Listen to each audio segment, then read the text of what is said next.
Distinguished guests, ladies and gentlemen, PTF members, colleagues and friends, good evening and welcome to the PTF annual dinner. And what a fantastic turnout we have tonight for Terry Jones's leaving day. But more about Terry later. Now, whilst I am a proud member of the bacon trade, I actually started my career in the dairy industry. Back in my school sixth form days, I got up early on a Saturday and a Sunday morning and cycled to work at our local milk bottling plant. Now, little did I know then that one day I would be asked to serve as chairman of the PTF. So I would just like to say what an honour and a privilege it is.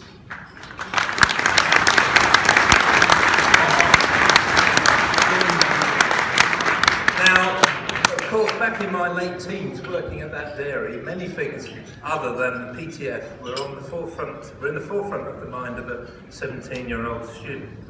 For example, Janice and Yvonne, the two girls who ran the milk cartoning machine, who used to come into my QA laboratory in their break times to warm up and make tea,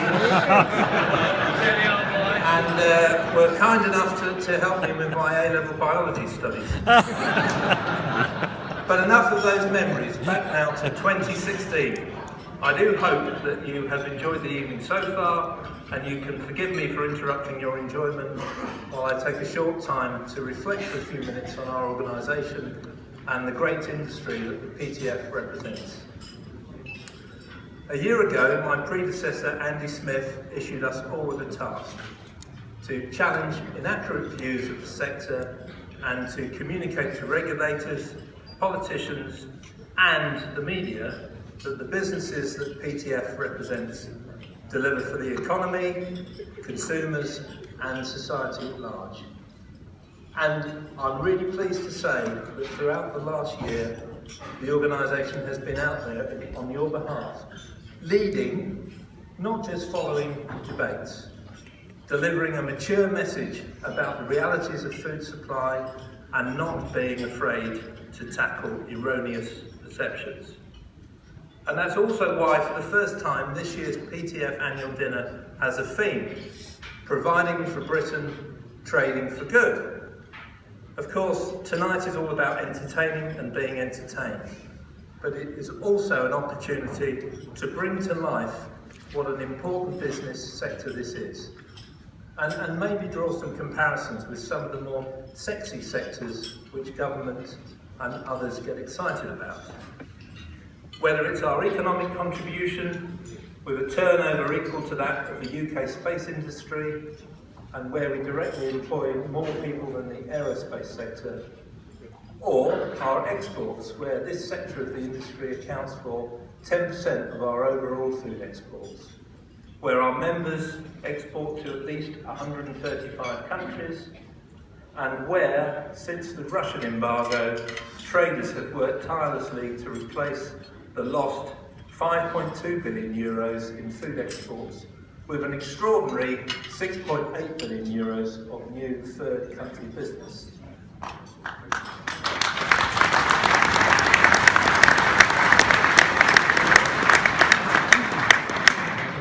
And that's before we get to the great tasting products, made and distributed with great care, keeping shelves full and customers satisfied.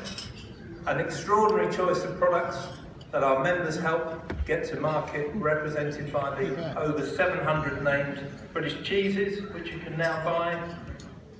Moreover, at the same time, we've done our bit to reduce the impacts of our production, reducing the salt in our bacon by more than 8% in the last 5 years, while some of our members are tackling added sugar in their products, or looking at what else they might do to encourage, empower and enable consumers to make healthier lifestyle choices.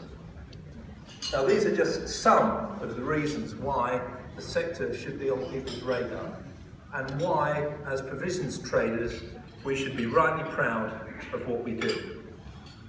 But why is this important, and what's next for the organisation?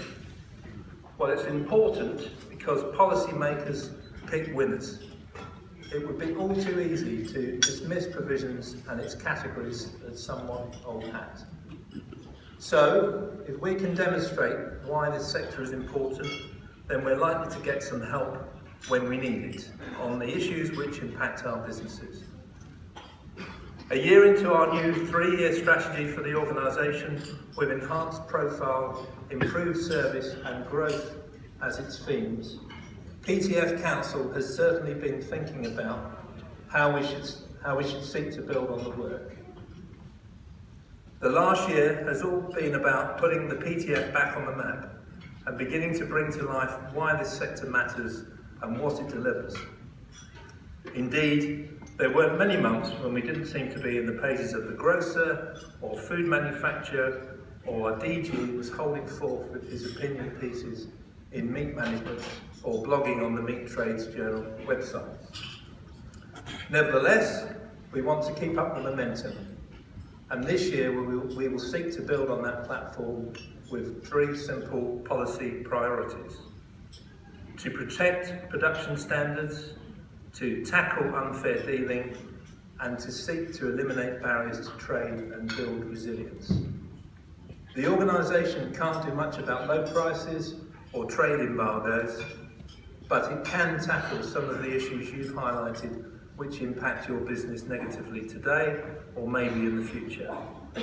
Whether it's the concern you've expressed about the forthcoming unwinding of the cheese composition standards, the proliferation of customer audits, or working with colleagues in DEFRA and the Foreign Office to get a consignment of product to a third country, then PTF is here to help. And in working on those priorities, we want to spot emerging threats early and look for solutions rather than just highlight the problem, so we can give our members the edge in the marketplace. We can only do this with the support and engagement of our members and through the excellent work of our professional staff. I would like to thank members, especially those that give freely of their time to chair and participate on our committees, and of course our team in Clerkenwell Green, Diana, Sian, Penny and Terry.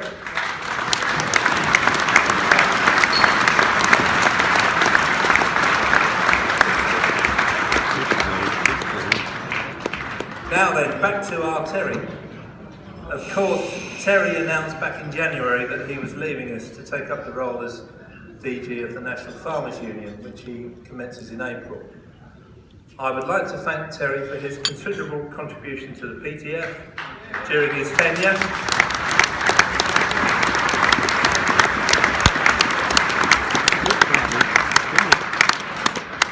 and wish him all the best in the new role. I'm sure that we will keep in close contact. Terry, it has been a pleasure working with you. Thank you.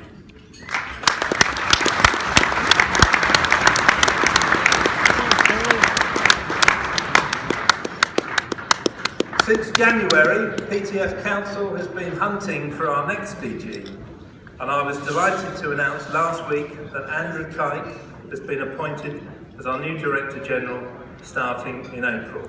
And Andrew's here this evening. And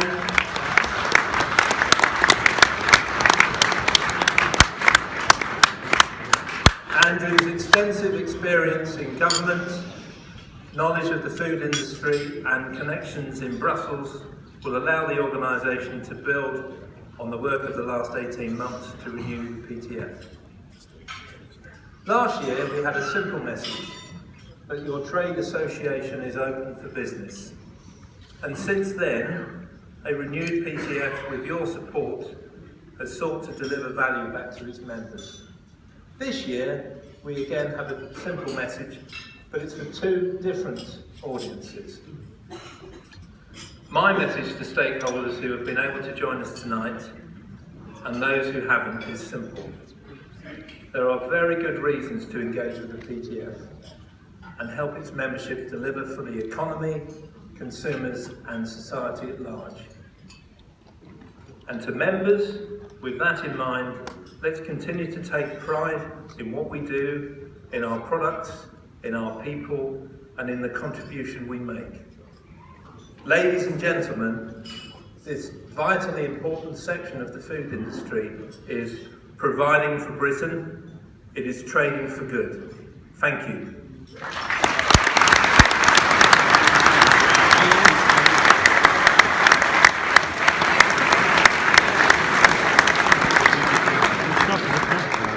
I believe we're now going to do the draw.